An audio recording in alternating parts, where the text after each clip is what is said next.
So you're probably wondering why I'm doing this shit. Well, the main reason is I got bored making a book. What the book's about is it's called Sense of Right. And it's about a bunch of worlds colliding basically with superheroes and shit like that. But we're not here to talk about that for right now. For right now, we're talking about the book that I made back in ninth grade. The book's called Ambush. I did it for for a story project back in ninth grade, and it got a 4 out of 4. If you don't know what that means in your ABC shit, that means I got an A, and I passed the class with flying colors in my English class course. English 9 period 5. I'm not gonna say the teacher's name but I am Michael, the editor, and I'm here to read on the 26th of September. We're reading Ambush.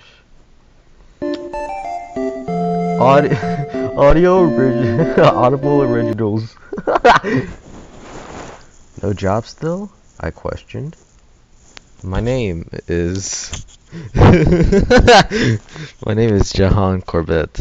I am the mercenary leader of the company. What's the company name? I made my company due to the peasants needing major help. They do need major help, like a sped child. So I got into the progress of ownership. I had 3 members when I started. Each were strong and wouldn't back away from a job. Everything was great until the peasants stopped needing jobs. My members weren't getting paid, so they all left. No, quick stop. I didn't even name I didn't say what the name of the fucking mercenary company was. Wow. Such original shit. Now I'm the only member here. Now that I'm the only member here, I'm the only one who can search for jobs. I didn't even realize that there was supposed to be a comma there. I'm pretty sure that there was supposed to be a comma there. Good thing my teacher didn't notice that. She's an English teacher, so that's surprising that she missed it. I left my office and entered the Rovin local tavern. As I enter, I viewed the people dancing, drinking, and laughing. Looking for this is supposed to be set in France. Looking for customers, I noticed 4 posh peers with nervous expressions. I walked to the peers, and their eyes locked to me. One says, "Are you a mercenary?" Yeah, who asked that in a tavern? Of course, this is this is Rovin, France. Yeah, I nodded and explained my view when I entered. Oh, well, we're a group of armed merchants, and we're traveling to Orleans. As I learned the names of the merchants, Ross Place, Serge Canutel, Hugo Lecher, and Yunox Calzel, as we talk about how much they'll pay me, I see Roch begin to leave the table. Where are you going? I question. Roch grins. I'm gonna buy us more drinks. He didn't come back. Yeah. I'm surprised she let me out with this one. I meet up with the merchants and notice how much food they packed. The merchants' supplies were like a granary that's stocked. I next notice Roch is missing. Where's Roch? I question. He's resting. Give him a minute. We wait an hour, and Hugo says, he'll take a year to get up. Let's go. As we leave Roch behind, we begin our trail.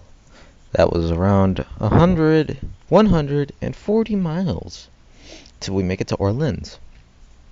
The weather was cold and windy, and the wind blew the grass danced smoothly, yet with passion.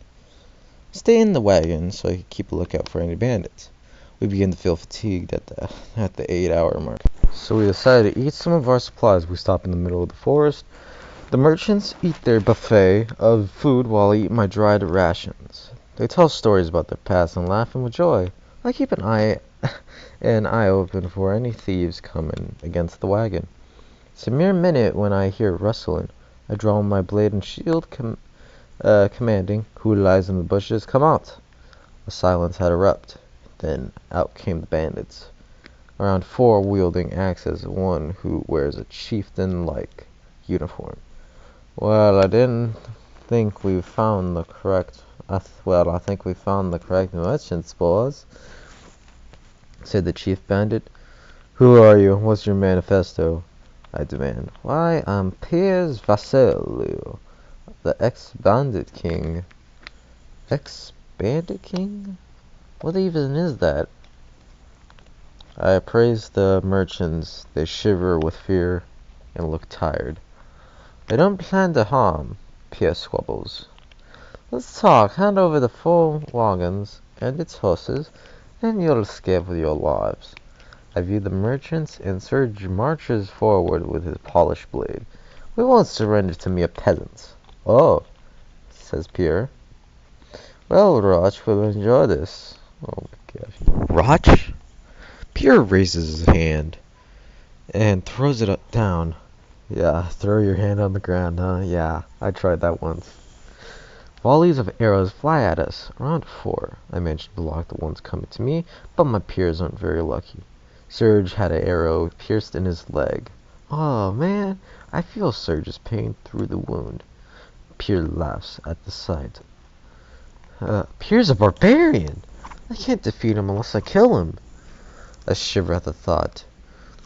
"Who do you mean by Roch?" I question. You're a nosy little brat, aren't you?" What? You're one nosy little brat, isn't you?" Pierre mocks. It's supposed to be Old English, so I guess I could get away with that, but we are hired by Roch to pillage this wagon, and we'll split the loot. I understand now. Roch left the table to see these maggots. Serge pulls the arrow out of his leg, which is stupid, don't do that, and throws the arrow at Pierre. "Boys, finish the job," Pierre commands. The bandits rush to us and strike their metals at us. A bandit strikes at me, and I use my shield to block the attack. I strike my blade at him and barely do damage. He laughs and strikes again. I I think, and as he strikes, I wait, and when the metal contacts my shield, I parry the attack, pushing his axe off, striking my shield straight at his chest. He flies and hits the ground, passed out. I praise the field, and my allies are heavily wounded. The second volley of arrows came to strike us. I managed to block again, but the merchants fall to the ground. I need to change the field. I charge to the archers and strike any I see. Pierre notices and charges at me. "No, you're not." His blow was like maces. Every attack I block. I can't tell if I'm hitting the ground. I continue to parry Pierre's attacks and flee to attack the archers. I managed to take out 3 before I felt weak and pass out. What will happen to our hero? Will he survive? Find out now. I wake up and see lanterns up. I didn't notice it was night. The wagons were ready to leave, and I attacked, trying not to make any noise. Around 4 were left in the enemy's party. The first I noticed in the last wagon. I rushed there and bashed my shield on his head. More like he passes out and makes the rest of the bandits rush to me. I mean, that's gonna knock him out. That's not how that works, but whatever. I step out and wait for the rest. An axed bandit charges at me. I block with my blade and push the sword. What? I block with my blade, push the sword, and aim for his stomach. As he falls, an archer rolls left. His arrow aims right at me. I block the arrow and charge at him. I throw my blade like a spear and have it hit his head. Well, it didn't use the sharpen. The grip hit his head and had him pass out. All was left was Pierre. I rushed to the first wagon, and Pierre was waiting for me. "Well, mercenary, I see you have survived." Pierre said, surprised. It is you and me. A basic duel. We'll fight to the death." I sigh and prepare a defensive stance. Pierre charges at me. I prepare for a parry, and his axe strikes, but I parry, but it was faint. His real strike was behind him.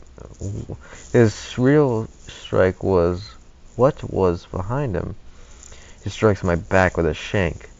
The pain lingers around my back with no change. He better defeat me quickly. The shank is poisoned, he exposed. I charge at him, his blade aimed right to my head. I think quickly and decide to have my shield over my head and strike my blade straight. The middle connects and his axe strikes my shield and bounces off. While I strike, hitting his body, I jump back to regain my balance. Pierre gets back up, and the blood was dripping from his shoulder. Not bad. I have more energy than that.